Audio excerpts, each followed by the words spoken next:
Hello my dear friends, स्वागत है आप सभी का आप सभी के प्यारे से यूट्यूब चैनल लर्न विद विमल मिश्रा में। फ्रेंड्स, आज की वीडियो में हम लोग डिस्कस करने वाले हैं इकोनॉमिक्स, जो कि हम लोग का होने वाला है पेपर नंबर फर्स्ट, जिसका टाइटल है हिस्ट्री ऑफ इकोनॉमिक थॉट्स। और ये हम लोग का पेपर नंबर फर्स्ट है। इससे पहले हम लोगों ने ऑलरेडी बहुत सारे सब्जेक्ट्स के इंपॉर्टेंट क्वेश्चंस का वीडियो डिस्कस किया है और उससे बहुत सारे बच्चों को, बहुत सारे क्या बोलो तो सारे बच्चों को उन वीडियो से बहुत सारी हेल्प मिली है। ओके, और बच्चों ने बहुत कमेंट किया, बहुत सारे मुझे मैसेजेस मिले कि सर मेरा पेपर बहुत अच्छा हुआ और आपकी वीडियो से बहुत हेल्प मिली। Okay, so thank you for your love and support. मैं आप सभी का धन्यवाद करता हूँ, आप सभी के प्यार के लिए और आपके सपोर्ट के लिए। और इकोनॉमिक्स का आपका पेपर 23 को है। ओके, और हम लोग यहाँ से स्टार्ट कर रहे हैं पेपर नंबर फर्स्ट।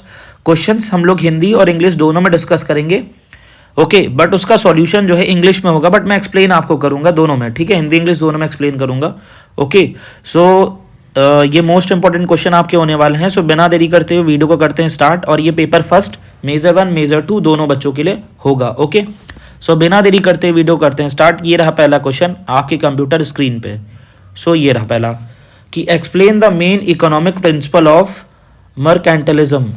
मर्केंटलिज्म की आपको मेन इकोनॉमिक प्रिंसिपल्स क्या क्या थे उसके बारे में आपको एक्सप्लेन करना है। वाणिज्यवाद के प्रमुख आर्थिक सिद्धांतों की व्याख्या कीजिए। तो चलिए हम लोग व्याख्या करते हैं। ओके, तो सबसे पहले देखते हैं, शुरुआत करेंगे शुरू से, इंट्रोडक्शन से, कि mercantilism was an economic doctrine. ये क्या है? एक तरीके से इकोनॉमिक डॉक्ट्राइन है that dominated European economic thinkings, जो क्या डोमिनेट करती है? यूरोपियन इकोनॉमिक थिंकिंग को। From the 16 to the mid 18 century तक इसका टाइम पीरियड रहा है। It develop during the rise of nation states के टाइम में, during the rise of nation state से डेवलप हुई इन यूरोप में। उसके साथ साथ emphasize the role of state in regulating economic activities to increase national power and wealth. So according to mercantilist, इनके अकॉर्डिंग क्या है कि the wealth of nation was measured by the amount of gold and silver its post। जो wealth of nation है वो किसके measured पे decide होगा? amount of gold and silver। Okay, so आगे चलते हैं। ये था हम लोग का इंट्रोडक्शन। अब बात करते हैं, हम लोग थोड़ा सा आगे बढ़ते हैं। तो मेन इकोनॉमिक प्रिंसिपल्स क्या हैं मर्केंटलिज्म के, इसको आपको एक्सप्लेन करना है। तो पहला मेन प्रिंसिपल क्या है? आंसर आपको पॉइंट्स में भी मिलेंगे, फर्दर आप उसको जितना चाहो डिफाइन भी कर सकते हो। ओके, जैसे हम लोग ऑलरेडी करते हुए आ रहे थे। तो wealth in terms of precious metals, wealth जो है in terms of precious metals. तो पहला है कि मर्केंटलिस्ट बिलीव्स दैट द, इनका मानना है कि true wealth of a nation consist of its stock of gold and silver. जितना भी जो किसी भी कंट्री का जो ट्रू वेल्थ है नेशन का, वो क्या होता है? स्टॉक, कितना स्टॉक है गोल्ड और सिल्वर का, ये इनके अकॉर्डिंग मानना है। उसके साथ साथ accumulation of bullion was consider essential for national prosperity. उसके साथ साथ a country should increase its reserve of precious metal. एक कंट्री को अपने प्रीशियस मेटल के रिजर्वेशन को इंक्रीज करना चाहिए, मतलब जो रिजर्व कर रहे हैं वो प्रीशियस मेटल को, to become economically and political strong. जिससे क्या है, वो कंट्री जो है वो इकोनॉमिकली और पॉलिटिकली दोनों तरीके से जो है वो स्ट्रांग हो सके। ओके, ठीक है, ये पहला पॉइंट रहा इनकी इकोनॉमिक पॉलिसी का। दूसरे पॉइंट की तरफ चलते हैं कि favourable balance of trade, trade का एक तरीके से फेवरेबल बैलेंस। ओके, तो a central principle of mercantilism was maintaining उनका मेन सेंट्रल प्रिंसिपल क्या है कि फेवरेबल बैलेंस ऑफ ट्रेड, एक फेवरेबल बैलेंस ट्रेड्स का। उसके साथ साथ जैसे export should exceed imports. And second point है कि excess of exports would bring gold and silver into the country. जितना ज़्यादा एक्सेस होगा एक्सपोर्ट्स का, उतना ज़्यादा क्या है, गोल्ड और सिल्वर कंट्री में आएगा। ठीक है, और imports for discourage specially luxury goods का इम्पोर्ट जो वो क्या है, एक तरीके से डिस्करेज है। सेकेंड पॉइंट आपका 2 पॉइंट हो गए। उसके बाद थर्ड पॉइंट की तरफ चलते हैं, importance of foreign trades. Foreign trades का क्या इंपॉर्टेंस है? तो mercantilist attached great importance to foreign trade. Foreign trade को ये लोग जो है बहुत ज़्यादा इंपॉर्टेंस देते हैं। जैसे कि foreign trade was seen as the main source of wealth. इनका मानना है कि फॉरेन ट्रेड जो है वो क्या है, मेन सोर्स है किसका? वेल्थ का, पैसा ही पैसा होगा। ठीक है, domestic trade was consider less beneficial. और इनका मानना है कि डोमेस्टिक ट्रेड करेंगे तो पैसा कम होगा। Then international trade, international trade करेंगे जो है 20 दिन में पैसा डबल कर लेंगे। ओके, उसके साथ साथ आगे चलते हैं। Colonies were used as market. Colonies को हम लोग क्या है यूज़ करेंगे as a market for manufacture goods बनवाने के लिए and source of raw material, और रॉ मटेरियल का सोर्स। जैसे ब्रिटिशर्स हमारे यहाँ क्या करते थे, रॉ मटेरियल लेते थे, फाइनेस्ट यहाँ पे एकदम फाइनेस्ट क्वालिटी का एकदम परफेक्ट बढ़िया वाला मिलता था, ठीक है, चाहे स्पाइसेस हो जाए, कॉटन हो जाए, सारी चीज़ें, और उसी को फिर क्या है इंडियंस को भी बेचते थे और फॉरेन कंट्री अपनी कंट्रीज़ में ले जाके हाई प्राइसेस पे तो सोल्ड करते ही थे, ठीक है। And sources of raw material, और इंडिया भी एक तरीके से क्या था, सोर्स ही था रॉ मटेरियल का, जो कि ये कॉलोनीज़ की बात यहाँ पे कर रहे हैं। ओके, आगे चलते हैं। अगले पार्ट में बोला है कि रोल ऑफ द स्टेट्स का क्या रोल है। तो मर्केंटलिज्म स्ट्रांगली सपोर्टेड, क्या सपोर्ट करते हैं कि government intervention in economic activities, government intervention होना चाहिए इकोनॉमिक एक्टिविटीज़ में। उसके साथ साथ स्टेट जो है वो रेगुलेट करे ट्रेड को, इंडस्ट्रीज़ को, वेजेस को और प्रिंसिपल्स को। ओके, और उसके साथ साथ है कि गवर्नमेंट इम्पोज करे टैरिफ, ठीक है, जैसे अभी अमेरिका ने लगाया था इंडिया पे 50% का टैरिफ। ओके, टैरिफ लगाए, कोटा लगाए, नेविगेशन लॉज लगाए, जिससे क्या है प्रोटेक्ट किया जा सके डोमेस्टिक इंडस्ट्रीज़ को। ओके, उसके साथ साथ स्टेट का एक तरीके से कंट्रोल भी बहुत ही ज़्यादा नेसेसरी है टू इंश्योर करने के लिए नेशनल इकोनॉमिक स्ट्रेंथ को इंश्योर करने के लिए। ओके, तो ये रहा आपका 4th पॉइंट। आगे चलते हैं 5th पॉइंट की तरफ। आपका है protectionism. Mercantilist advocate protectionism to safeguard domestic industries, मतलब कि high imported duties were imposed, high imported duties लगाई जाएँ फॉरेन गुड्स पे, जितना माने उतना टैक्स लगा दो, ठीक है। ओके, ड्यूटीज़ को इम्पोर्ट किया जाए फॉरेन गुड्स पे, डोमेस्टिक इंडस्ट्रीज़ को इनकरेज किया जाए थ्रू सब्सिडीज़ और प्रिविलेजेस के थ्रू। ओके, और उसके साथ साथ protection help develop infant industries and reduce dependency on foreign products. Okay, तो ये था आपका 5th पॉइंट। आगे चलते हैं 6th पॉइंट की तरफ। तो 6th पॉइंट में क्या बोला कि एम्फेसिस ऑन मैन्युफैक्चरिंग। इसका मतलब कि manufacturing was considered more valuable then agriculture.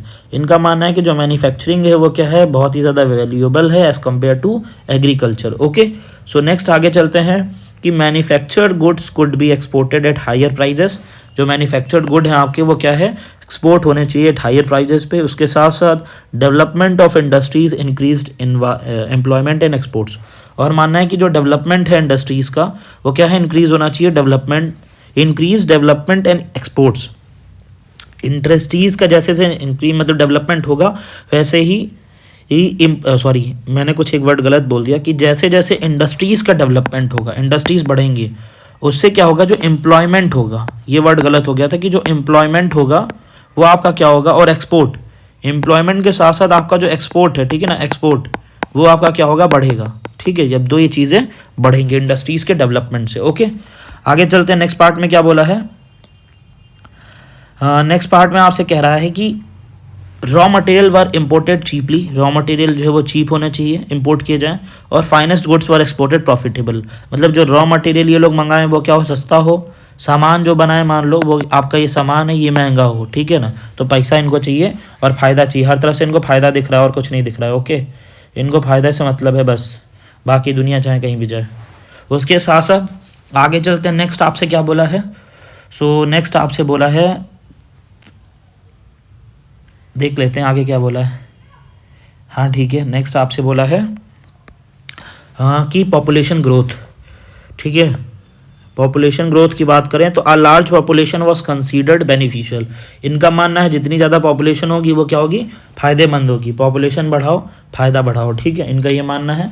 उसके साथ साथ मोर पॉपुलेशन मीट मोर लेबर सप्लाई, ज़्यादा पॉपुलेशन होगी, ठीक है, सब लेबर आपको ज़्यादा मिलेंगी, ईजिली मिलेंगे और चीपली मिलेंगे, ठीक है, जैसे इंडिया में ही देख लो, पॉपुलेशन इतनी ज़्यादा है, चीप लेबर मिलते हैं, कोई 400 कोई 500, मतलब आदमी, जब देखो एम्प्लॉयमेंट कम होती है, अनएम्प्लॉयमेंट ज़्यादा होती है, तो उस केस में कोई भी वर्क हो ईजिली पर्सन जो है चीप से चीप रेट में वर्क करने के लिए एग्री हो जाता है, बिकॉज उनके पास भी कोई ऑप्शन नहीं है, ठीक है ना। बहुत सारे ऐसी फैमिलीज़ हैं इंडिया में जिनके क्या है जो डेली वेजेस पे डिपेंड करते हैं, अगर वो आज पर डे नहीं कमाते हैं तो उनका क्या है शायद वो 2 टाइम का खाना भी मैनेज ना कर पाएँ। ओके, बट इनका मानना क्या है कि जब ज़्यादा पॉपुलेशन होगी तो लेबर्स जो है ईजिली मिल पाएंगे। तो low wages increases competition in international market, competition जो है जब लो वेजेस होंगे, low wages increased, low wages क्या करेगा, इंक्रीज करेगा कंपटीशन इंटरनेशनल मार्केट में। ओके, उसके साथ साथ लार्ज पॉपुलेशन जो एक तरीके से स्ट्रेंथ प्रोवाइड करेगी मिलिट्री पावर को।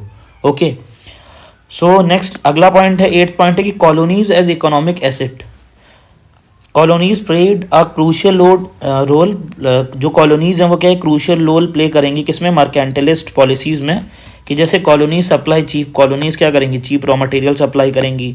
उसके साथ साथ they serve as captive market for manufacturing goods of the mother country.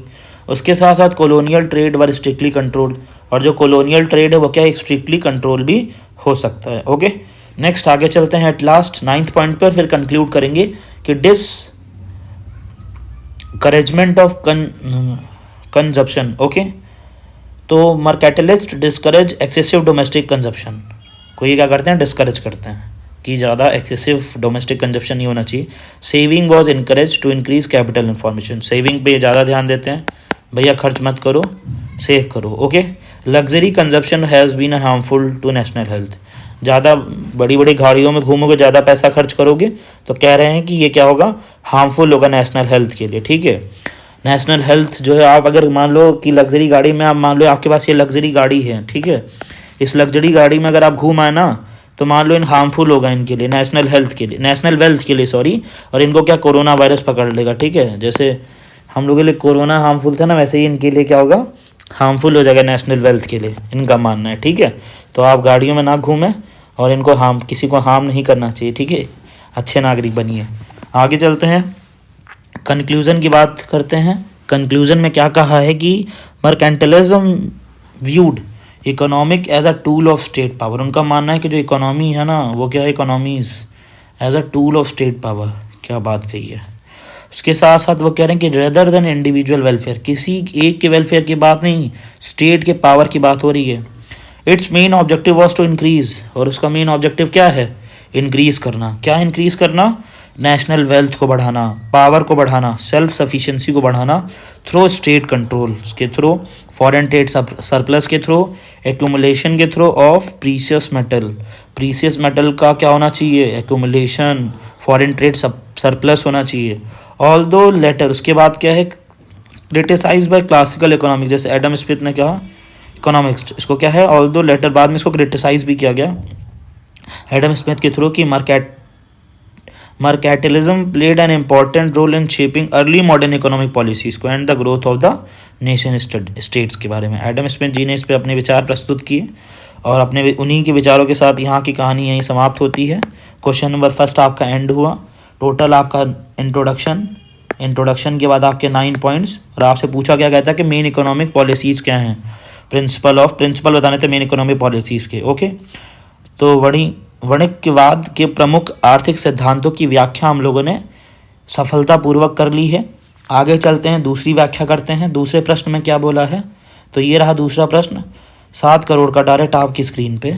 Describe the contribution of physiocrats in history of economic thoughts. तो आर्थिक विचारों के साहित्य में प्रकृतिवादी के योगदान का वर्णन कीजिए। अच्छा, यहाँ पे क्वेश्चन क्या था कि आपको व्याख्या करनी थी, बट यहाँ पे क्वेश्चन क्या है कि आपको योगदान करना है, योगदान का वर्णन कीजिए। तो भैया चलिए योगदान का वर्णन करते हैं। ठीक है, सो अब हम लोग यहाँ पे कंट्रीब्यूशन ऑफ फिजियोक्रेट्स का जो रहा है contribution in history of economic thoughts, उसके बारे में डिस्कस करेंगे। तो आगे चलते हैं, हम लोग इंट्रोडक्शन से स्टार्ट करते हैं कि फिजियोक्रेट्स जो होते हैं were a group of French economist who flourished in the during the time of 18th century के टाइम में जो है ये फ्लोरिस्ट हुए। So they were the first systematic school of economic thought, there were the first systematic school of economic thought in history. So the term physiocracy means क्या होता है, rule of nature. Okay, and the physiocrats believe that the economy was govern by the natural law. Physiocrats का मानना होता है कि जो economy है वो क्या है, govern by natural laws, similarly to those in the physical words. Okay, and the most important physiocrats was कौन थे, फ्रैंकोस थे, और अलॉन्ग विद इकोनॉमिक्स लाइक, कुछ इनकी जो है इकोनॉमिक्स भी थी, जैसे कि टर्गॉट और Mirabeau, and their ideas mark का clear break from mercantilism and led the foundation of classical economies. इनके जो आइडियाज़ थे वो क्या basically mark a clear breaks, इनके आइडियाज़ जो है वो एक तरीके से ब्रेक कवर कर रहे थे फ्रॉम मर्केटलिज्म से, and leaded the foundation of classical economics, और एक इसके फाउंडर थे फाउंडेशन ऑफ क्लासिकल इकोनॉमिक्स के। ओके, आगे चलते हैं कि मेजर कंट्रीब्यूशन क्या था फिजियोक्रेट्स का। तो पहला कि concept of natural order, okay, concept होना चाहिए नेचुरल ऑर्डर का। पहला कि फिजियोक्रेट्स इंट्रोड्यूस द आइडिया ऑफ, इन्होंने क्या क्या आइडियाज इंट्रोड्यूस किए, पहला नेचुरल ऑर्डर का। ओके, उसका मानना क्या था कि they believe that economic activity should follow natural laws. इनका मानना था कि इकोनॉमिक एक्टिविटीज जो हैं वो क्या है, फॉलो करती है नेचुरल लॉज को।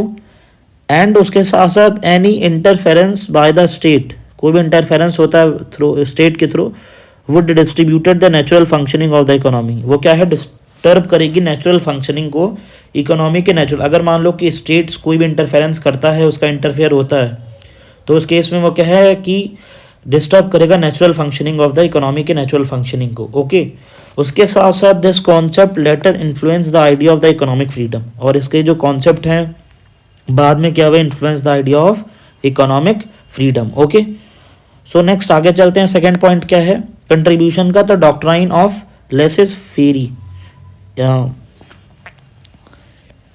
One of the most important contribution of the physiocrats was the principle of laissez faire, meaning इसका मतलब क्या है कि let things take their own course. Okay, so इसका मतलब है कि दे opposed excessive government control and regulation. ये क्या अपोज करते हैं, एक्सेसिव गवर्नमेंट कंट्रोल को और रेगुलेशन को। उसके साथ साथ इनका मानना है कि फ्री कंपटीशन होना चाहिए एंड फ्री मार्केट जो है lead to economic prosperity. Okay, उसके साथ साथ डॉक्ट्राइन जो होती है strongly influence Adam Smith and classically economics. Okay, next point है कि agriculture as the only productive sector. उनका मानना है कि जो एग्रीकल्चर है वो ही सिर्फ क्या है, प्रोडक्टिव सेक्टर है। तो agriculture alone was productive and capable of generating a net surplus. इनका मानना है कि एग्रीकल्चर ही क्या है, अकेला ही एक वॉज अलोन मतलब अकेला भी वो क्या है, एक प्रोडक्टिव सेक्टर है और कैपेबल है नेट सरप्लस को जनरेट करने के लिए। उसके साथ साथ industries and trade were consider still non productive माना जाता है इंडस्ट्रीज और ट्रेड्स को, because they are only transfer goods without creating surplus. इनका मानना है कि जो इंडस्ट्रीज और ट्रेड्स हैं वो कैसे नॉन प्रोडक्टिव हैं, क्यों, बिकॉज दे ओनली ट्रांसफर, वो क्या करते हैं सिर्फ गुड्स को ट्रांसफर करते हैं विदाउट क्रिएटिंग सरप्लस, कोई भी सरप्लस क्रिएट किए बिना ही। ओके, उसके साथ साथ although later criticize this idea emphasized the importance of agriculture in economic development. और इस आइडिया से क्या है, किसको एम्फेसाइज करता है, इम्पोर्टेंस क्या है एग्रीकल्चर का इकोनॉमिक डेवलपमेंट में। ओके, उसके साथ साथ नेक्स्ट अब आपका आता है कि कॉन्सेप्ट क्या है नेट प्रोडक्ट का। तो physiocrats introduce the idea of net product which refers to, क्या क्या आइडियाज हैं नेट प्रोडक्ट के, कि द सरप्लस जो है वो remaining after detecting the cost of production. Surplus जो है वो क्या रहती है, रिमेनिंग आफ्टर डिडक्शन, अगर हम लोग डिडक्ट कर लें कॉस्ट ऑफ प्रोडक्शन की फ्रॉम एग्रीकल्चरल आउटपुट से। उसके साथ साथ surplus was considered the source of national wealth. Surplus क्या है, सोर्स है एक तरीके से नेशनल वेल्थ का। और it later influence the modern concept of economic surplus, और ये बाद में क्या इन्फ्लुएंस करता है मॉडर्न कॉन्सेप्ट्स को इकोनॉमिक सरप्लस के। ओके, उसके साथ साथ नेक्स्ट है आपका डब्ल्यू इकोनॉमिक टेबल की बात करें हम लोग, तो इकोनॉमिक टेबल क्या क्या है आपकी, एक तरीके से आपकी जो टेबल थी फ्रैंकोस जी की वो क्या थी, एक तरीके से रिवॉल्यूशनरी कंट्रीब्यूशन था। कि पहला इन्होंने बताया कि it was the first macro economic model showing the circular flow of income. एक तरीके से ये क्या था, फर्स्ट मैक्रो इकोनॉमिक मॉडल था जो कि क्या शो कर रहा था, सर्कुलर फ्लो ऑफ इनकम का सर्कुलर फ्लो शो कर रहा था। उसके साथ साथ it explain how income circulated among 3 classes, और उसके साथ साथ ये भी बताता था कि कैसे जो इनकम है वो सर्कुलेट होती है 3 क्लासेस में। तो पहला प्रोडक्टिव क्लास में, दूसरा प्रोपेरिएटरी क्लासेस में जो कि आपके लैंड ओनर्स होते हैं, और आपका आर्टिशन और ट्रेडर्स के बीच में। ओके, तो पहले क्लास में आते थे फार्मर, दूसरे क्लास में आते थे लैंड ओनर, और तीसरे क्लासेस में आते थे traders. Okay, so this led the foundation for modern national income analysis, और एक तरीके से ये फाउंडेशन था मॉडर्न नेशनल इनकम एनालिसिस का। ओके, आगे चलते हैं। नेक्स्ट है कि classification of society into classes. Classification क्या था सोसाइटीज़ का, तो पहला क्या था आपका, एग्रीकल्चरल वर्क था, लैंडलॉर्ड्स थे, इंडस्ट्रियल एंड इकोनॉमिक वर्कर्स थे। ओके, उसके साथ साथ 7 पॉइंट है आपका single tax theory. The physiocrats advocate the single tax system, single tax system था इसमें। They propose that only land revenue should be taxed, इनका मानना था कि सिर्फ लैंड रेवेन्यू जो है वही क्या है, शुड बी टैक्सड। ओके, उसके साथ साथ all other taxes should B abolish, बाकी जो अदर टैक्स हैं उनको एबॉलिश कर देना चाहिए। और this idea influence later tax reforms and land taxation theories, और इन्हीं आइडियाज़ की वजह से फर्दर क्या हुआ कि टैक्स रिफॉर्म्स हुए और लैंड टैक्सेशन थ्योरीज जो हैं वो आई। ओके, आई होप आपको सारी चीज़ें समझ में आ गई होंगी। नेक्स्ट हम लोग आगे चलते हैं। आगे क्या बोला है, 8th पॉइंट है कि ओपोजिशन ऑफ मर्केंटलिज्म, कि फिजियोक्रेट्स स्ट्रांगली क्रिटिसाइज मर्केंटलिज्म। इनके जो फिजियोक्रेट्स थे वो क्या थे, वो स्ट्रांगली क्रिटिसाइज कर रहे थे मर्केंटलिज्म को, कि they rejected the idea that wealth consider of gold and silver. इनका मानना था कि जो ये आइडिया है वेल्थ की, जो वेल्थ है वो गोल्ड और सिल्वर जितना रिजर्व करेंगे उतना ही कंट्री की वेल्थ बढ़ेगी, ऐसा कुछ भी नहीं है। उसके साथ साथ दे एम्फेसाइज्ड प्रोडक्शन। ये किसको एम्फेसाइज करते थे, प्रोडक्शन को एम्फेसाइज करते थे रेदर देन द ट्रेड से as the source of wealth. उसके साथ साथ ये जो इनकी शिफ्ट है in thinking help develop modern economic theory. ये जो शिफ्ट है ना किसमें, जो थिंकिंग में हेल्प करती है मॉडर्न इकोनॉमिक थ्योरी में। ओके, उसके साथ साथ हम लोग आगे चलते हैं। तो नेक्स्ट पॉइंट क्या है, नेक्स्ट पॉइंट की बात करें तो नेक्स्ट पॉइंट है आपका conclusion. Okay, so the physiocrats made a historic contribution जो है वो क्या है, फिजियोक्रेट्स बनाते हैं by introducing scientific thinking, introduce करके साइंटिफिक थिंकिंग इनटू इकोनॉमिक्स में। Their emphasis on natural laws, economic freedom पे, सरप्लस पे एंड सिस्टमैटिक एनालिसिस, ये सारी चीज़ें led the ground work for classical economics. Okay, so though some of their views, कुछ views भी हैं such as treating industries as स्टेरिलिन were later rejected, बाद में रिजेक्ट हो गई। There contribution remains milestone in the history of economic thought. Okay, तो यहाँ से हमारा क्वेश्चन नंबर 2 जो है वो एंड होता है। आगे चलते हैं क्वेश्चन नंबर 3 की तरफ। क्वेश्चन नंबर 3 में बोला कि explain the economic thoughts of Kautilya, Kautilya ji के आर्थिक विचारों का वर्णन कीजिए। तो यहाँ पे फिर से वर्णन करना है, तो देखते हैं। इंट्रोडक्शन की बात करें तो जैसा कि हम सभी को पता है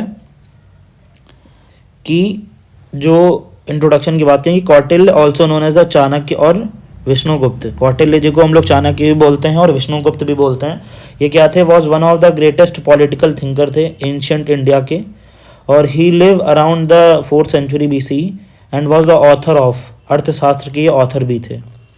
अर्थशास्त्र एक तरीके से बुक ही नहीं थी पॉलिटिक्स और एडमिनिस्ट्रेशन पे, but also a comprehensive work था इकोनॉमिक्स पे। ओके, और कौटिल्य की जो इकोनॉमिक आइडियाज़ थे वह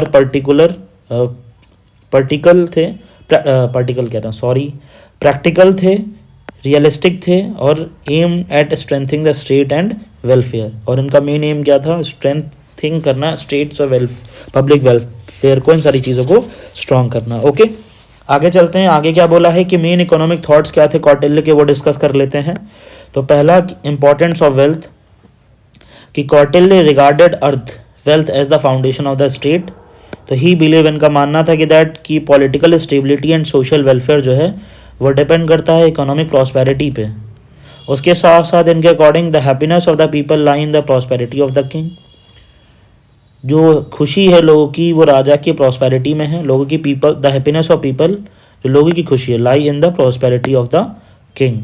ओके, उसके साथ साथ role of the state in economic life, role क्या है स्टेट का इकोनॉमिक लाइफ में।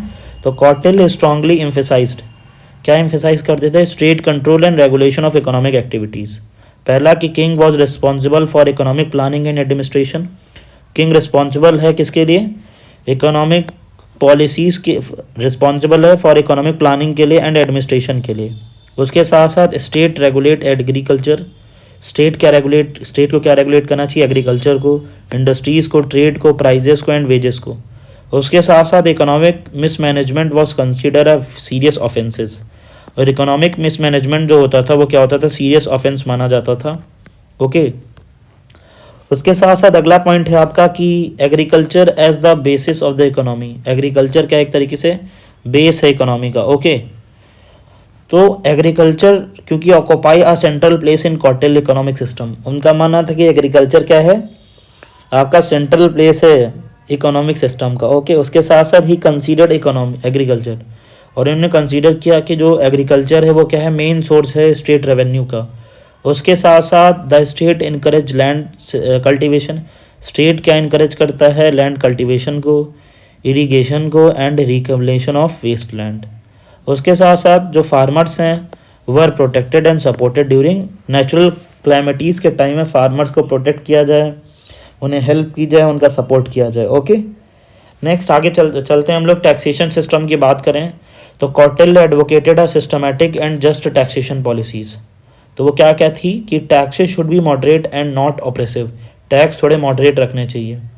Major source of revenue included land tax, trade tax, custom duties, fines and forest produce, ये मेन सोर्स होने चाहिए रेवेन्यू के।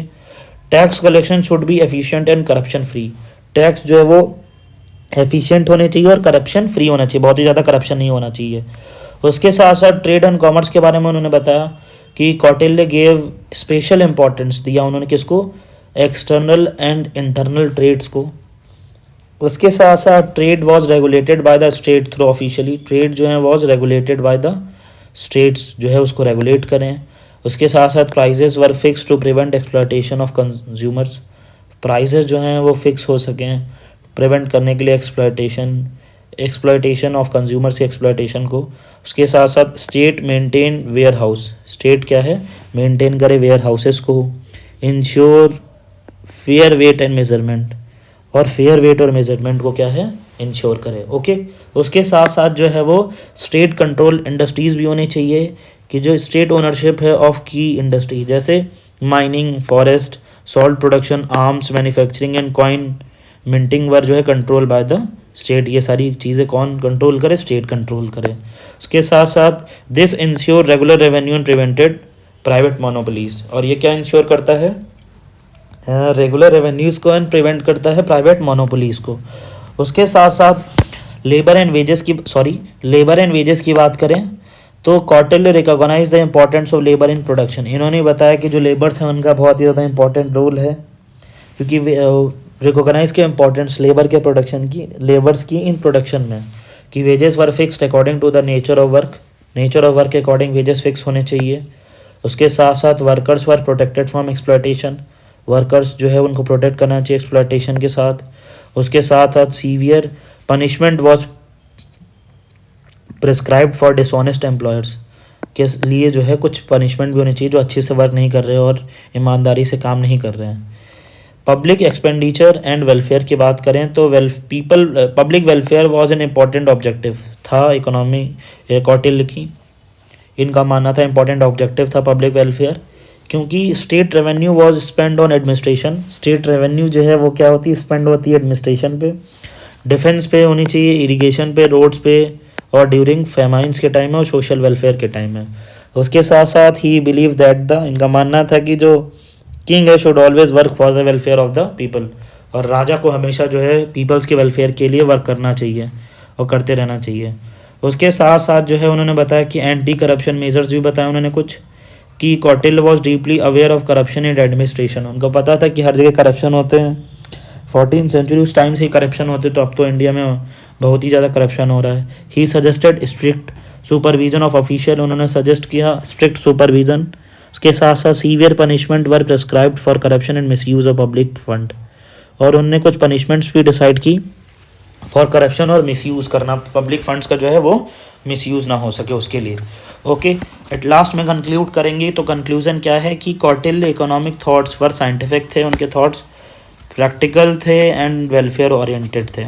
उसके साथ साथ हिज आइडियाज़, जो उनका आइडिया था ऑन टैक्सेशन पे, एग्रीकल्चर पे, ट्रेड पे, state control and public welfare were fair ahead of his time. अर्थशास्त्र जो है वह प्रूव करता है कि economic thinking in ancient India was highly developed, उस टाइम में इकोनॉमिक थिंकिंग जो थी वो हाईली डेवलप थी। उसके साथ साथ इवन टुडे आज की बात करें तो Kautilya is regarded as the pioneer of हैं जो है किसके, public finance and economics administration के। ओके, सो यहाँ से हमारा क्वेश्चन नंबर 3 जो है वो एंड होता है। चलते हैं हम लोग क्वेश्चन नंबर 4 की तरफ। तो देखते हैं क्वेश्चन नंबर 4 में क्या बोला कि critical examine the contribution of Mahatma Gandhi. Mahatma Gandhi ji का कंट्रीब्यूशन बताना है हिस्ट्री ऑफ इकोनॉमिक थॉट्स में। तो आर्थिक विचारों के इतिहास में महात्मा गांधी के योगदान का आलोचनात्मक मूल्यांकन कीजिए। Okay, critically examine the. तो पहला इंट्रोडक्शन से स्टार्ट करते हैं। तो महात्मा गांधी, ओके, आपका एक क्वेश्चन है, आपको बताना है कि बापू जो इनको बोला गया था वो किसने कहा था इनको, बापू इनको किसने कहा था। आप कमेंट बॉक्स में इसका आंसर बताना। ओके, ठीक है। तो Mahatma Gandhi was not an economist in the technical sense, एक तरीके से ये इकोनॉमिक्स नहीं थे, but his ideas on economic life form an important role of history of economic thought. But इनके कुछ आइडियाज़ थे विच क्या है, his economic views were deeply rooted in moral values. इनके जो इकोनॉमिक व्यूज़ थे कुछ सोशल जस्टिस और ह्यूमन वेलफेयर के लिए। तो Mahatma Gandhi's economic philosophy and was mainly express in his writings में उन्होंने दिखाया, सच एज हिंद स्वराज इन्होंने बुक लिखी, यंग इंडिया बुक लिखी, हरिजन बुक लिखी। He strongly opposed western capitalist industrialism, ये अपोज करते थे वेस्टर्न कैपिटलिस्ट इंडस्ट्रियलिज्म को, and advocated a human central and ethical economic system को। ओके, तो आगे चलते हैं। तो main contribution of Mahatma Gandhi to economic thoughts में क्या क्या था कि पहला इनका स्वराज वाला कॉन्सेप्ट कि Gandhi believe that political freedom is meaningless without economic freedom. इनका मानना था कि जो पॉलिटिकल फ्रीडम है, गांधी जी का ऐसा मानना था, एक सेकंड इसको थोड़ा छोटा कर लेते हैं। गांधी जी का मानना था कि जो पॉलिटिकल फ्रीडम है वो क्या है, कि जो पॉलिटिकल फ्रीडम है इस क्या है, मीनिंगलेस है। कब तक मीनिंगलेस है, जब तक क्या हो, विदाउट इकोनॉमिक फ्रीडम, बिना इकोनॉमिक फ्रीडम के क्या है, जो पॉलिटिकल फ्रीडम है वो मीनिंगलेस है। उसके साथ साथ economic Swaraj mean self reliance at an individual and village level. Swaraj का मतलब क्या था कि सेल्फ रिलायंस के लेवल पे इंडिविजुअल और विलेज लेवल की भी फ्रीडम होनी चाहिए, ये स्वराज था आपका। He emphasised production for local needs के लिए rather than the mass production. Local needs के लिए जो है प्रोडक्शन को इंक्रीज, मतलब उस पर ज़्यादा फोकस करते थे उसके एज़ कम्पेयर टू कि लार्ज लेवल पे प्रोडक्शन हो या बेनिफिट हो या ना हो। इनके जो आइडियाज़ थे, encourage indigenous industries and reduces dependency on foreign goods, जिससे क्या है फॉरेन गुड्स पर हम लोग डिपेंड ना हो सकें। उसके साथ साथ सेकेंड पॉइंट है village centred economy. He believe that lives in its village, उनका मानना था कि इंडियन विलेज में रहना। He believe India's lives in its village, जो इंडियन लोग हैं वो अपने गांव में, विलेज, इन सब में रहें। Decentralization of production was necessary for employment and social harmony. Decentralization production का जो है वो ज़रूरी है एम्प्लॉयमेंट और सोशल हार्मनी के लिए। उसके साथ साथ village industries like spinning, weaving and handicrafts were encourage.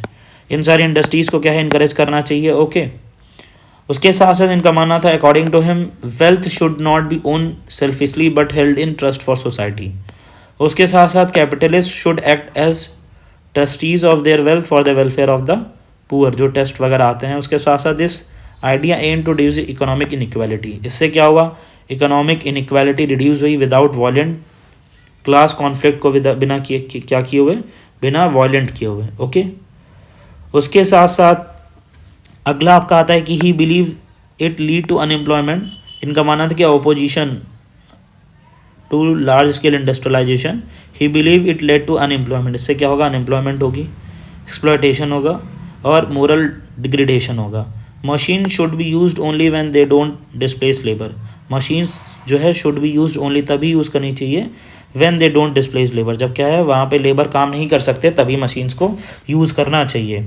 He prefer labour intensive technology suitable for India. उन्होंने प्रेफर किया लेबर इंटेंसिव टेक्नोलॉजी को इंडिया के लिए। उसके साथ साथ simple living and limitations of wants, simple living जो है उसके बारे में उन्होंने क्या बताया कि he believe unlimited wants leads to exploitation of resources. उनका मानना था कि अनलिमिटेड वांट्स जो हैं वो क्या करेंगे, एक्सप्लॉयटेशन करेंगे रिसोर्सेज के लिए। उसके साथ साथ he advocated limitations of consumption to ensure social and economic balance जो है वो बना रहे। उसके साथ साथ ये जो आइडिया इनका is relevant today in the context of suitable development, sustainable development. Okay, उसके साथ साथ कुछ इसके मेरिट्स भी थे, कुछ लिमिटेशंस भी थी। मेरिट्स की बात करें तो human centre and ethical approaches to economics पहला। दूसरा emphasis on equality, social justice and rural development के लिए। तीसरा relevant for sustainable development and environmental protection के लिए। और reduce class conflict through trusteeships है। ओके, नेक्स्ट अब आपका आता है लिमिटेशंस भी थी, तो कुछ लिमिटेशंस हैं वो चीज़ आप देख लीजिएगा। एट लास्ट हम लोग कंक्लूड करेंगे, तो कंक्लूजन क्या है आपका कि महात्मा गांधी जी का जो कंट्रीब्यूशन है टू इकोनॉमिक थॉट में lies in providing a moral and human alternate provide करता है किसको, कैपिटलिस्ट और सोशलिस्ट सिस्टम को। उसके साथ साथ though his idea may not fulfil suit a modern industrialization economics को वो क्या है फुलफिल नहीं करता। They offer valuable insights into sustainable development, social injustice, ethical economics. Gandhi remain a unique thinker थे वो basically, whose economic philosophy focus on, इस पे वो फोकस करते थे human welfare rather than material growth से ज़्यादा वो ह्यूमन वेलफेयर पे फोकस करते थे। ओके, तो नेक्स्ट यहाँ से क्वेश्चन नंबर 4 हमारा एंड होता है। आगे चलते हैं क्वेश्चन की तरफ। तो नेक्स्ट क्वेश्चन है आपका क्वेश्चन नंबर 5। क्वेश्चन नंबर 5 में क्या बोला है कि describe the naturalism and optimism thoughts of Adam Smith. Adam Smith के सहजवाद और आशावाद के विचारों को जो है संक्षेप में बताइए। तो चलिए हम बताते हैं हम लोग। तो एडम स्मिथ जो हैं वो क्या है basically is regarded as the father of modern economics. उनको फादर बोला जाता है मॉडर्न इकोनॉमिक का, इनका टाइम पीरियड ये रहा है। His famous book an inquiry into the nature and causes of wealth of nation 1776 में लिखी गई। एक तरीके से ये क्या थी, फाउंडेशन थी, laid the foundation of classical economics. And Adam Smith ji का मानते थे किसमें, नेचुरल लॉज में, economic freedom, self regulation nature of the market. His economic philosophy जो थी is mainly characterized by naturalism and optimism. दो इनकी फिलॉसफी थी, क्या क्या थी वो देखते हैं हम लोग पहले। एडम स्मिथ नेचुरलिज्म, तो कॉन्सेप्ट ऑफ नेचुरल ऑर्डर का क्या था कि if individual are allow freedom, अगर हम क्या है किसी एक इंडिविजुअल को अलाउ करते हैं फ्रीडम, इकोनॉमिक एक्टिविटीज़ वर ऑटोमेटिकली एडजस्ट देमसेल्फ। जो इकोनॉमिक एक्टिविटीज़ हैं वो ऑटोमेटिकली एडजस्ट हो जाएंगी। नेचुरल लॉज ऑपरेट विदाउट, जो नेचुरल लॉज हैं वो जो क्या है ऑपरेट हो जाएंगे विदाउट इंटरफेरेंस, बिना किसी एक्सटर्नल इंटरफेरेंस की वजह से। अगर कोई एक्सटर्नल इंटरफेरेंस नहीं होता है तब भी क्या होगा आपका जो है नेचुरल लॉ जो है वो ऑपरेट हो जाएंगे, leading to efficiency and growth, और इससे क्या है एफिशिएंसी और ग्रोथ भी बढ़ेगी। उसके साथ साथ एक पॉलिसी भी थी, उस पॉलिसी को government should not interfere unnecessary in economic matter, government unnecessary economic matter में इंटरफेयर ना करे। उसके साथ साथ फ्री कंपटीशन रहना चाहिए, फ्री ट्रेड रहना चाहिए, free enterprise should be encourage, और फ्री इंटरप्राइज जो है वो क्या है उसे इनकरेज करना चाहिए। ओके, उसके साथ साथ state intervention disturbs the national working of the economy, और आपका जो स्टेट इंटरवेंशन है वो क्या डिस्टर्ब करेगा, नेचुरल वर्किंग जो है इकोनॉमी की नेचुरल वर्किंग को। ओके, नेक्स्ट आगे चलते हैं अगले क्वेश्चन में, मतलब नेक्स्ट पार्ट में क्या बोला है। थर्ड पॉइंट है हमारा इनविजिबल हैंड, मतलब क्या है कि individuals pursuing their own self interest unintentional promote social welfare. कुछ एडम स्मिथ जी के जो है कुछ फेमस कॉन्सेप्ट्स भी थे इंडिविजुअल हैंड को लेके। उसके साथ साथ this proves the natural self governmenting power of the economy. Okay, उसके साथ साथ आपके ये 3 पॉइंट्स है इसमें। और freedom of trade and industries, freedom होनी चाहिए ट्रेड और इंडस्ट्रीज़ को, जिससे क्या है उनका मानना था कि फ्री एक्सचेंज जो है वो इंक्रीज करेगा वेल्थ को और एफिशिएंसीज को। ओके, उसके साथ removal of tariff and control allow natural income forces to operate smoothly.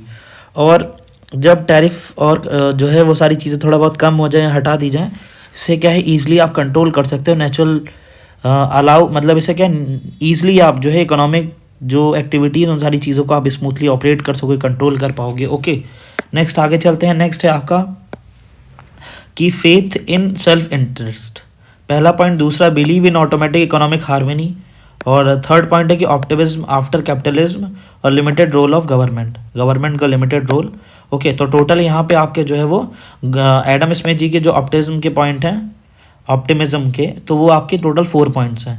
पहला कि he believe individual while pursuing personal gain contributing to national prosperity. उसके साथ साथ self interest motivates productivity, self interest जो है वो मोटिवेट करता है प्रोडक्टिविटी को, इनोवेशंस को और इकोनॉमिक ग्रोथ को। उसके साथ साथ इन लेफ्ट फ्री की बात करें तो प्रोडक्शन मैच करना चाहिए कंजप्शन को।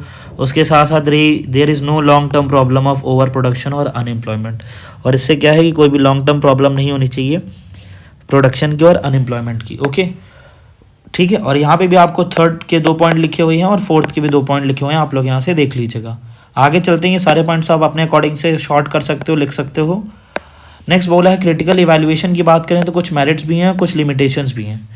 तो अगर हम लोग जो है मेरिट्स की बात करें तो सबसे पहला मेरिट आपका क्या है कि strong foundation of free market economic, strong foundation है फ्री मार्केट इकोनॉमिक का। Encourage industrial growth and efficiency, encourage करता है इंडस्ट्रियल ग्रोथ और एफिशिएंसी को।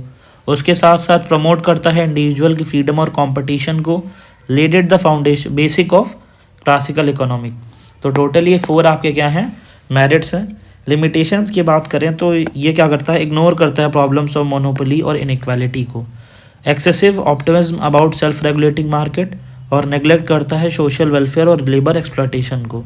उसके साथ साथ not full applicable to modern complex economics, और ये क्या है, नॉट फुली एप्लीकेबल नहीं है इकोनॉमिक मॉडर्न इकोनॉमिक्स के लिए, ठीक है, इकोनॉमीज़ के लिए, sorry.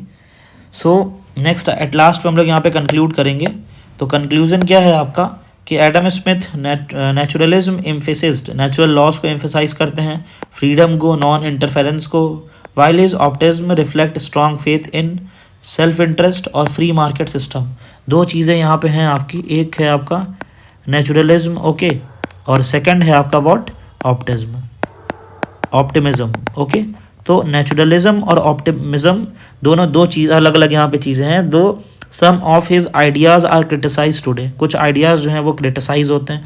His contribution remain fundamental to economic thought, और इनका जो कंट्रीब्यूशन है वो क्या है, अभी भी क्या है, फंडामेंटल इकोनॉमिक थॉट्स को लेकर। Adam Smith philosophy mark a turning point from mercantilism to modern economic science, इनका एक तरीके से ये क्या है, टर्निंग पॉइंट है किसका, from mercantilism to modern economic science के लिए, ठीक है।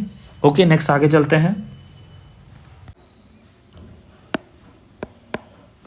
नेक्स्ट क्वेश्चन में हम लोगों से क्या बोला है, क्वेश्चन नंबर 6 में कि critically examine the Ricardian theory of rent, आपको रिकार्डो के लगान सिद्धांत का आलोचनात्मक परीक्षण कीजिए, ठीक है। तो रिकार्डियन थ्योरी ऑफ रेंट, उसके बारे में आपको यहाँ पे सारी चीज़ें बतानी है। तो देखते हैं, शुरू से स्टार्ट करेंगे इंट्रोडक्शन से। तो सबसे पहले देखते हैं इंट्रोडक्शन। इंट्रोडक्शन में क्या बोला है कि Ricardian theory of rent was propounded by David Ricardo. David Ricardo ji ने इस थ्योरी को मतलब जो है प्रोपाउंड किया था। आ लीडिंग क्लासिकल इकोनॉमिस्ट, ये एक क्लासिकल इकोनॉमिस्ट थे, और इनकी एक प्रॉपर बुक भी है, principle of political economy and taxation, जो कि 1817 में जो है के टाइम पीरियड पे लिखी गई थी। अकॉर्डिंग टू रिकार्डो जो है उनके अकॉर्डिंग क्या है कि rent is the portion of the produce of the earth which is paid to the landlord for the use the original and indestructible power to of the soil. उसके साथ साथ ये कहते हैं कि the theory explain the origin, theory origin के बारे में एक्सप्लेन करती है, nature and determination of rent in agriculture, जो रेंट्स हैं एग्रीकल्चर में उसके ओरिजिन, नेचर और डिटर्मिनेशन के बारे में जो है ये थ्योरी आपको एक्सप्लेन करती है, ओके। सो चलिए देखते हैं और क्या पॉइंट्स हैं इस थ्योरी में कि what are the main feature of Ricardian theory of rent. तो पहला क्या है कि rent arises due to the scarcity of land. Rent क्यों अराइज होता है, स्कार्सिटी की वजह से, लैंड की स्कार्सिटी, बिकॉज उनका मानना है कि लैंड जो है वो इज लिमिटेड इन सप्लाई, ठीक है। That's why as population increases, जैसे जैसे पॉपुलेशन बढ़ेगी वैसे वैसे क्या है, डिमांड जो है फूड्स के लिए वो भी इंक्रीज होगी, यस और नो। उसके साथ साथ cultivation extend to less fertile land.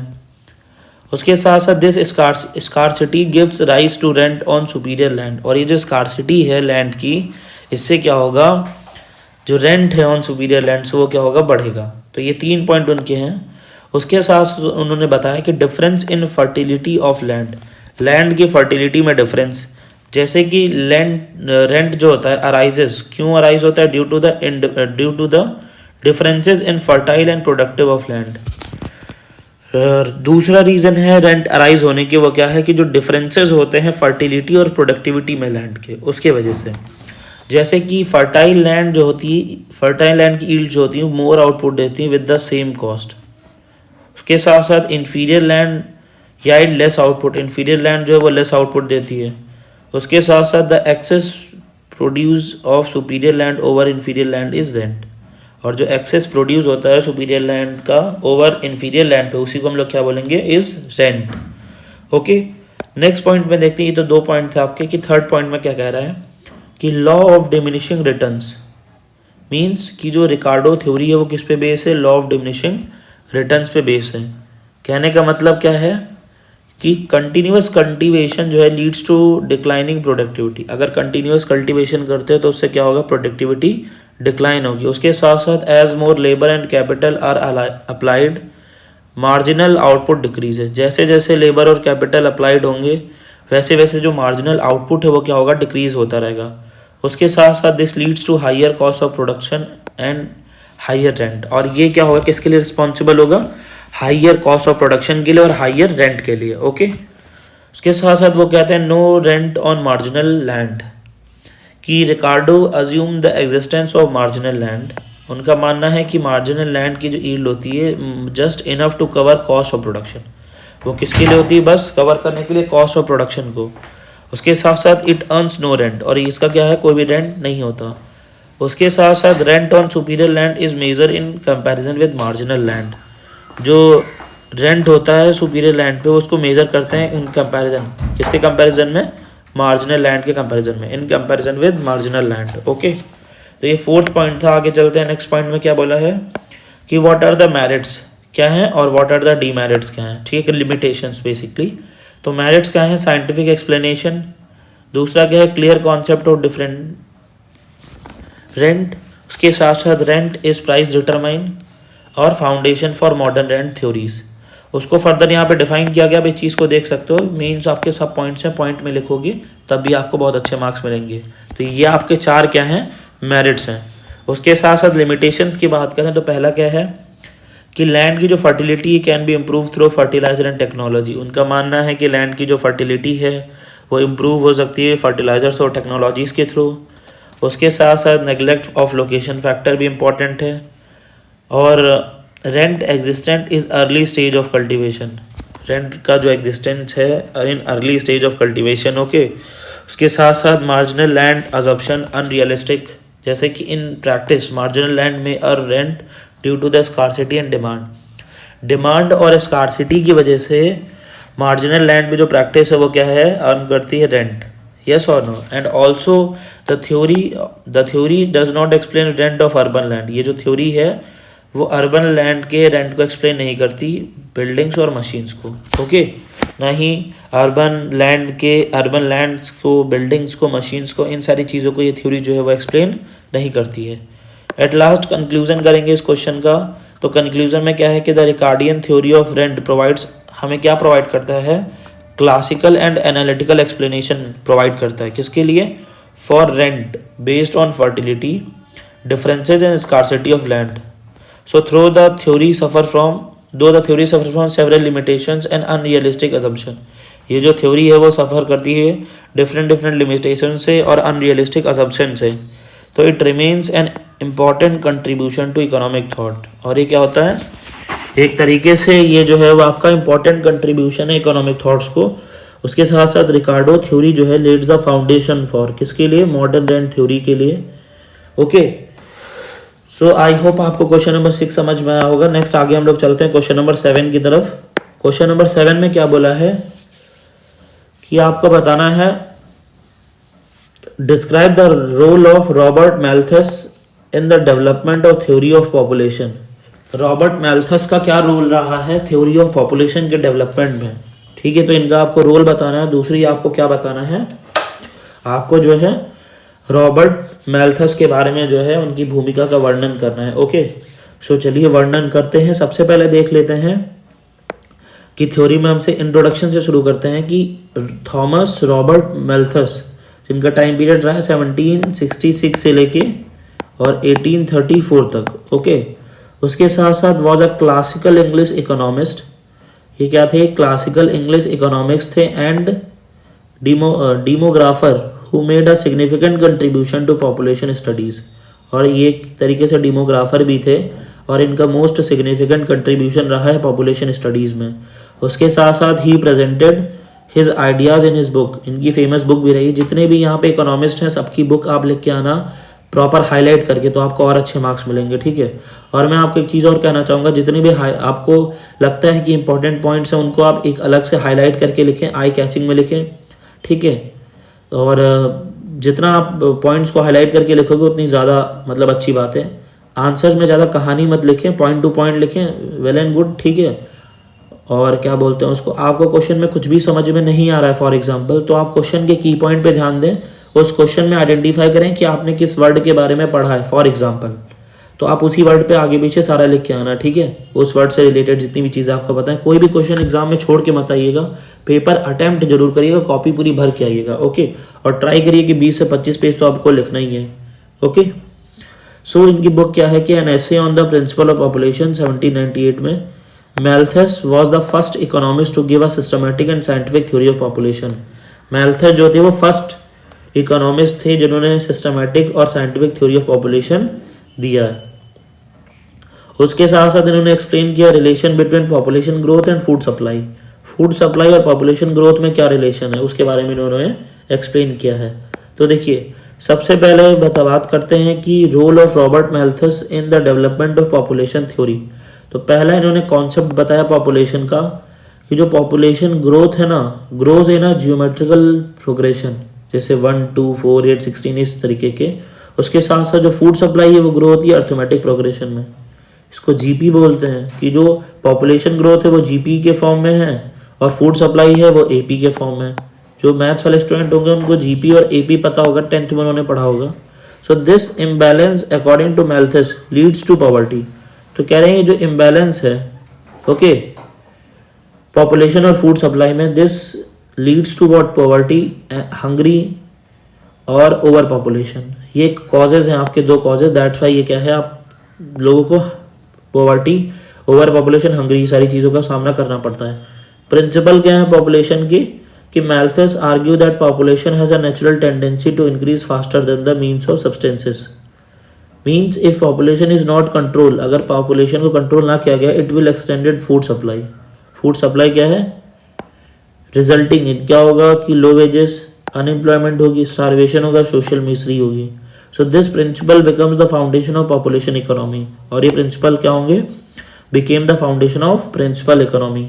उसके साथ साथ उन्होंने बताया कि प्रिवेंटिव एंड पॉजिटिव चेक्स की बात करें तो प्रिवेंटिव चेक्स कौन कौन से हैं कि late marriages, okay, these are voluntary measures to reduce population growth. क्या क्या है, late marriage, moral restraint, celibacy. उसके साथ पॉजिटिव चेक्स क्या क्या हैं कि famine, diseases, war, natural calamities, इनकी वजह से भी पॉपुलेशन क्या है, कंट्रोल होती है, और इन सारी चीज़ों की वजह से भी पॉपुलेशन कंट्रोल होती है। ये आपके क्या हैं, चेक्स हैं टू रिस्टोर करने के लिए balance between population and food supply के बीच में। ये बात भी इनकी सही है कि मान लो कि डे बाय डे पॉपुलेशन किसी कंट्री की बढ़ती जा रही है, तो हर एक चीज़ की जो डिमांड्स होंगी ना, आपको भी पता है कि डिमांड्स जो होंगी वो बढ़ेंगी। तो अगर डिमांड्स बढ़ेंगी तो फूड सप्लाई भी बढ़ेगी, आपकी फूड भी होना चाहिए सफिशिएंट अमाउंट में, जॉब्स भी होनी चाहिए आपकी सफिशिएंट अमाउंट में, ठीक है। तो और इंफ्रास्ट्रक्चर भी प्रॉपर होगा। तो ये सारी चीज़ें मतलब जो है वो इंपॉर्टेंट है, और सारी चीज़ें बढ़ेंगी, और लैंड का ज़्यादा से ज़्यादा यूज़ होगा, ट्री कटिंग्स होंगी। तो फूड पॉपुलेशन को मेंटेन करना भी एक इम्पॉर्टेंट पार्ट है, ओके। उसके साथ साथ concept of substances theory of wages, उन्होंने बताया कि Malthus link population theory with wages. उन्होंने पॉपुलेशन थ्योरी को वेजेस से रिलेट किया कि increase in population increases labour supply. जैसे जैसे पॉपुलेशन बढ़ेगी वैसे वैसे क्या है, लेबर सप्लाई भी बढ़ेगी। एक प्लस पॉइंट बता सकते हैं ये इन्होंने बताया कि excess labour lower wages to subsistence level. उसके साथ साथ the idea influence later classical economics like David Ricardo. और फर्दर ये जो आइडिया इन्फ्लुएंस हुआ later classical economics like David Ricardo. उसके साथ साथ इन्फ्लुएंस ऑन लेटर इकोनॉमिक्स, जो बात की इकोनॉमिक्स थे उन पे क्या इन्फ्लुएंस पड़ा इसका, तो influence classical and modern economics. उसके साथ साथ provided the base for demographic studies के लिए इसने एक बेस एक तरीके से तैयार हुआ।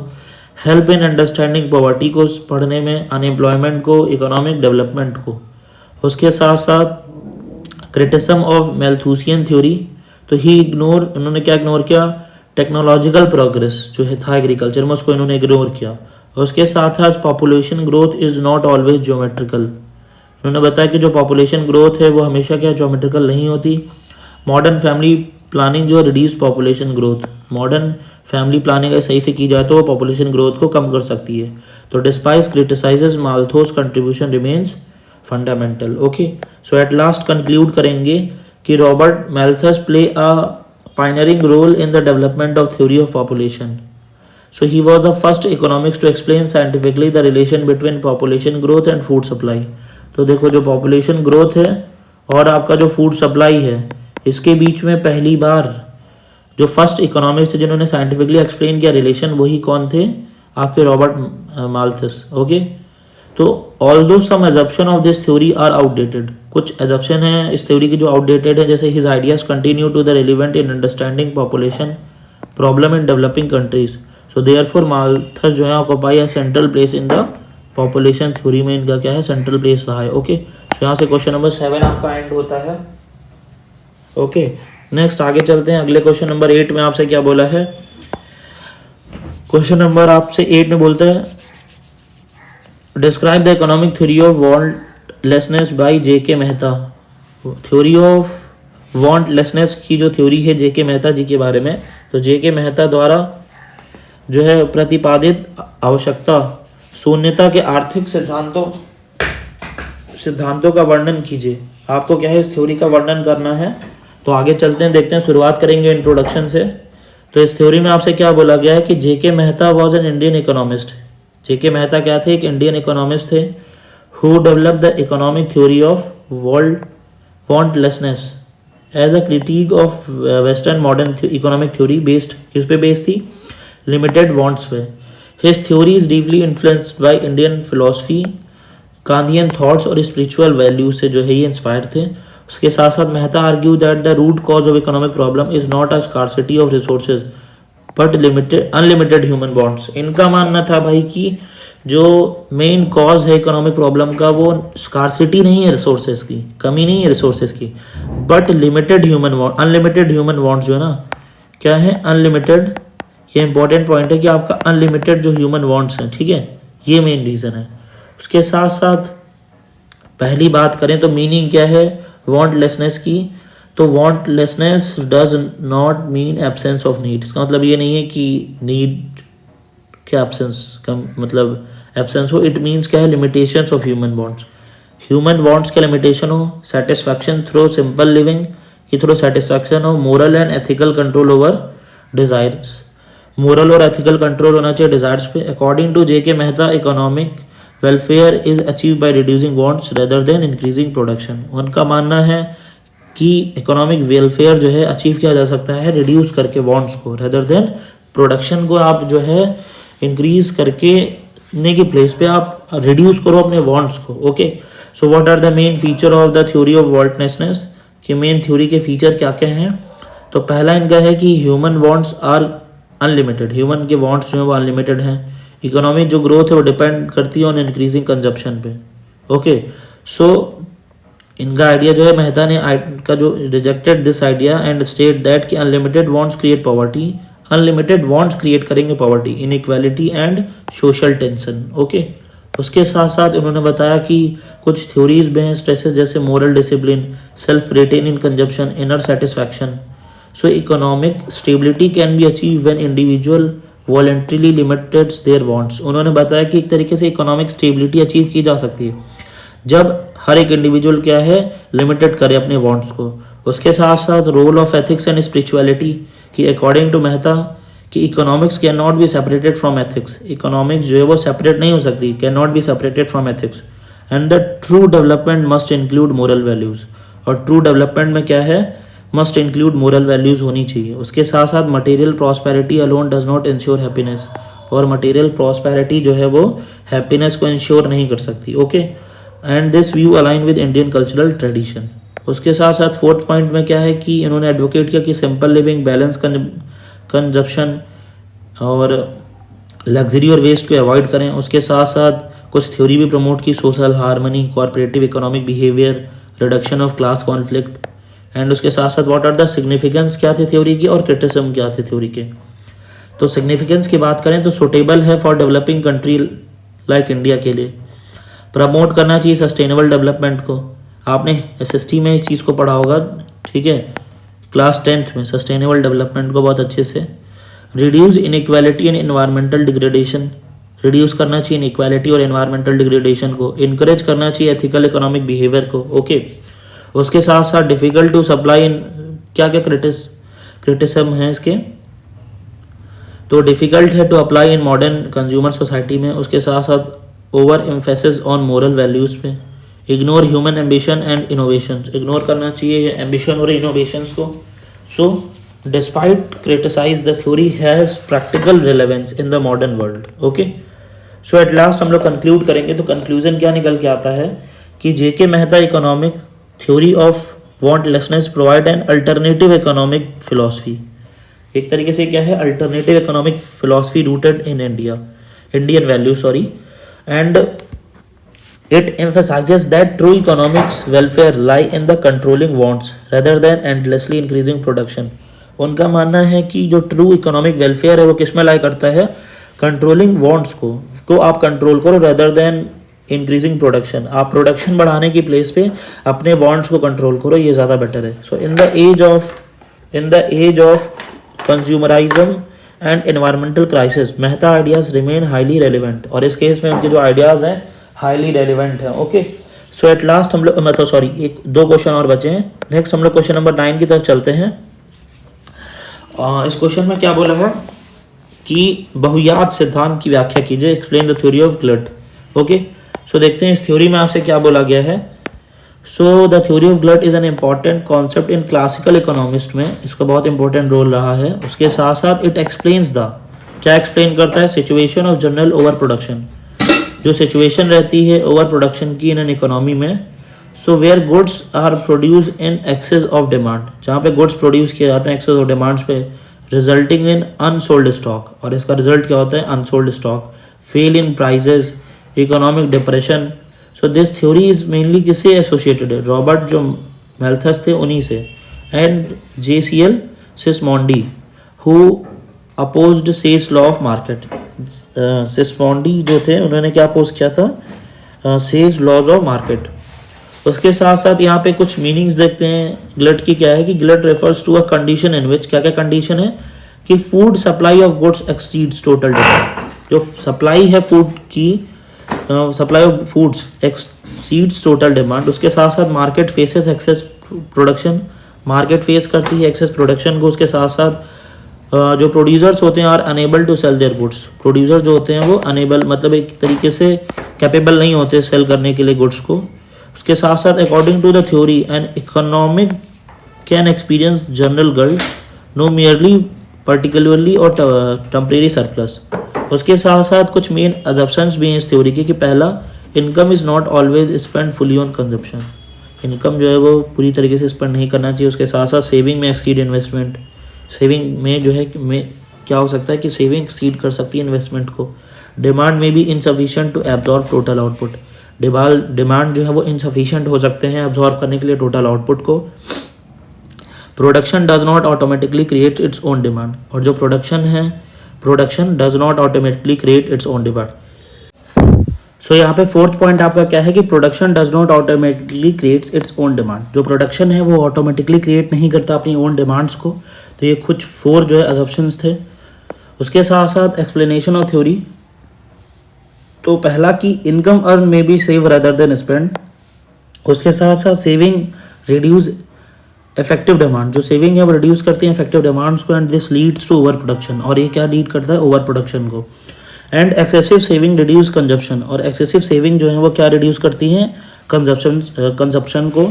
उसके साथ साथ if investment does not increases equally, और जो इन्वेस्टमेंट है अगर वो इंक्रीज नहीं होती इक्वली तो डिमांड्स फॉल, डिमांड क्या हो जाएंगी, फॉल हो जाएंगी। उसके साथ साथ this result is unsold goods and economic stagnation, और इसमें क्या, इसका रिजल्ट क्या होगा, this result in unsold goods होंगे और इकोनॉमिक जो है स्टेगनेशन होगा।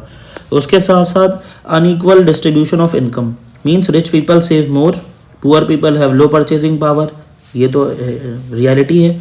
Demand becomes insufficient to clear markets, और डिमांड्स क्या हो जाएगी, इनसफिशिएंट हो जाएगी किस चीज़ के लिए, टू क्लियर करने के लिए मार्केट्स को। ओके, सो नेक्स्ट आगे चलते हैं। तो आगे हमसे क्या बोला है, आगे बोला कि possibility of income depression means कि प्राइस फॉल हो जाएंगे, प्रॉफिट्स डिक्लाइन हो जाएंगे, प्रोडक्शन स्लो डाउन हो जाएंगे, अनएम्प्लॉयमेंट इंक्रीज होगी, ठीक है, and this leads to economic crisis और डिप्रेशन। और ये किस लिए रिस्पॉन्सिबल होगा, इकोनॉमिक क्राइसिस और डिप्रेशन के लिए। ओके, सो नेक्स्ट हम लोग आगे चलते हैं। नेक्स्ट क्या बोला है कि इंपॉर्टेंस ऑफ द थ्योरी के इंपॉर्टेंस क्या है, कि हाईलाइट करता है इंपॉर्टेंस ऑफ इफेक्टिव डिमांड, उसके साथ साथ एक्सप्लेन करता है ट्रेड साइकिल एंड डिप्रेशन को, laid foundation for Keynesian economics और relevant to modern capitalist economy. तो टोटली 4 पॉइंट है आपके इंपॉर्टेंस। उसके साथ साथ आगे चलते हैं। तो क्रिटिज्म क्या है थ्योरी के, कि क्लासिकल इकोनॉमिक्स रिजेक्टेड जनरल गल्ट। जो क्लासिकल इकोनॉमिक्स हैं वो ये जो जनरल गल्ट है उसको क्या करते हैं, ये रिजेक्ट करते हैं। एंड सेज लॉ जो है वो सपोर्टर्स आर्ग्यू करते हैं मार्केट सेल्फ एडजस्ट पे।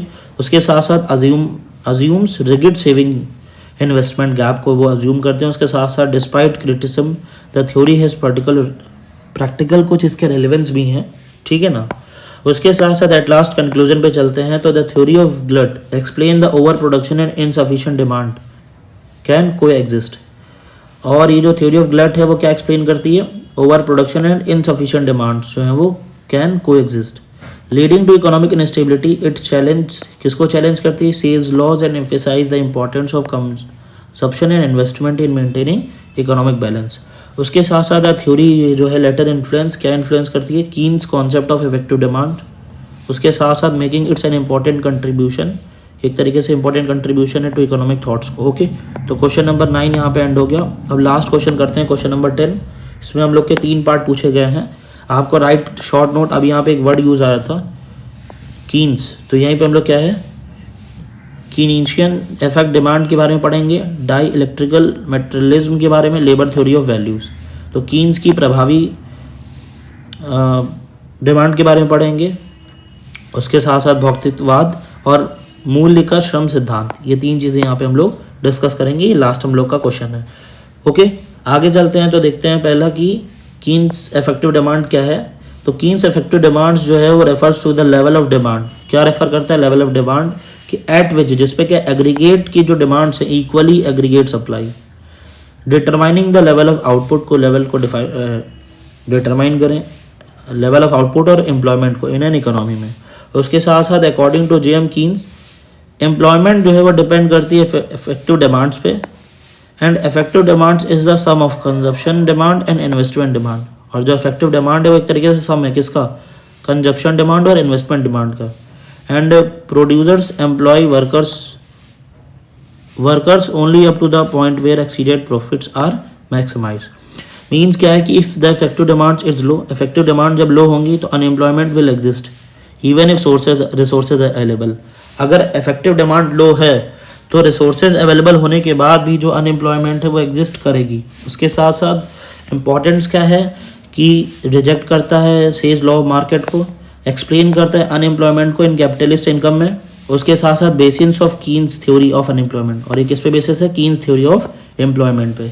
सेकेंड पॉइंट पे चलते हैं। तो डायलेक्टिकल मैटेरियलिज्म के बारे में बात करते हैं। तो ये बेसिकली ये जो concept is a philosophical concept develop by Karl Marx ji. Okay, it क्या एक्सप्लेन करता है कि सोशल एंड इकोनॉमिक चेंजेस जो हैं through material conditions and classical conflict. Main feature क्या क्या है इसके, कि material condition determine social structure. इनका मानना है कि जो मटेरियल कंडीशन है वो डिटरमाइन करती है सोशल स्ट्रक्चर को। उसके साथ साथ history progresses through contradiction and changes occur through struggle between opposing forces की वजह से चेंजेस जो है वो अकर्स होते हैं। And economy based influence social super structure.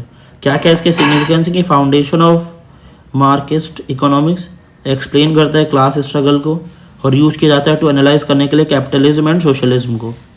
उसके साथ साथ लेबर थ्योरी में क्या बोला गया है कि the labour theory of value states that the value of commodity is determined by the, तो लेबर थ्योरी है वैल्यू की, वो क्या स्टेट करती है, वैल्यू ऑफ अ कमोडिटी किसके थ्रू डिटरमाइन होगी, amount of social necessary labour time use किए गए हैं जो प्रोडक्शन में।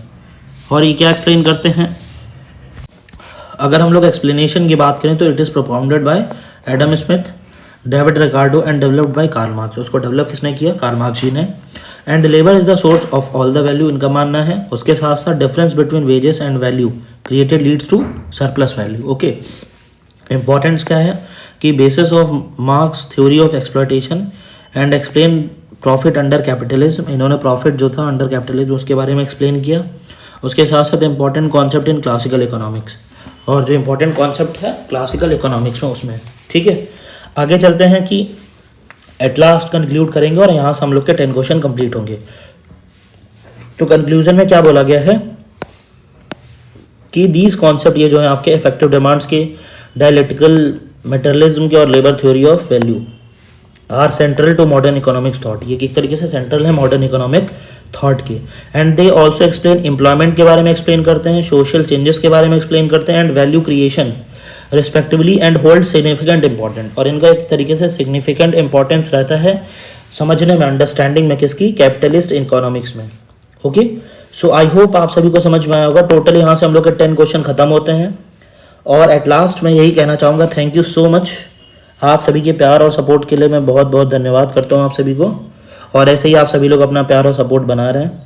ओके, और all the very best for exam. Tata bye bye, और हम लोग मिलते हैं इकोनॉमी के पेपर नंबर 2 के वीडियो के साथ। ओके, इसके बाद पेपर नंबर 2 का ही वीडियो आएगा, फिर मैं ज्योग्राफी और एजुकेशन इन सब का, और बाकी कोई और वीडियो भी चाहिए आप कमेंट बॉक्स में कमेंट करना, मैं उस पर भी वीडियो बना दूंगा।